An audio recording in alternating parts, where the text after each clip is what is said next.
diagnosis, it can be very overwhelming as a patient, so I think it's very important to talk with the people around you, talk with the doctor, and to see how they can help you. I find it very difficult to give the best piece of advice for a newly diagnosed person with MS. If I speak for myself, I found it necessary to take time to regain trust in my own body, but also to be surrounded by healthcare professionals with expertise in the field of MS and with whom I am comfortable with. I think the variety of symptoms, sometimes people think it's mostly motor symptoms, but there are also fatigue, cognition that really has a very broad impact on the quality of life of the patients. MS has 1,000 faces and everybody has different symptoms and they react and cope differently. I think the uncertainty at diagnosis and also of the uncertainty of prognosis and rate of progression, and also the big variety in symptoms that patients can experience.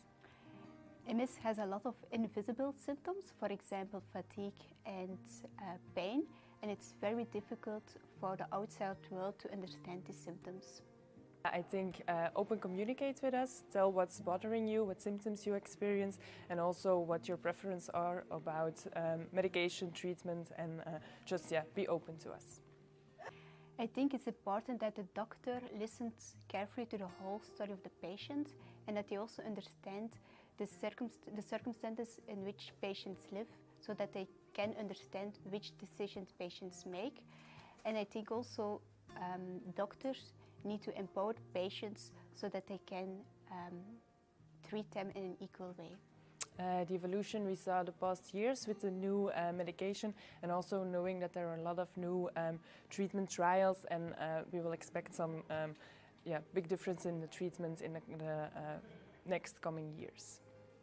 It's hopeful that MS research didn't only focus on the medical treatment, but it's also focused on lifestyle interventions, and at the moment there are also good results with these lifestyle interventions on the impact of MS. I think collecting data that we can use in medication trials to evaluate new medication and to improve the quality of life in general of MS patients. I think the use of the iCompanion app can be an added value for patients because they can track their symptoms between 2 visits by their neurologist, or it can also help them to prepare their visits, or they can use it to look up information about what's MS, what about MRIs and other useful information of living with MS.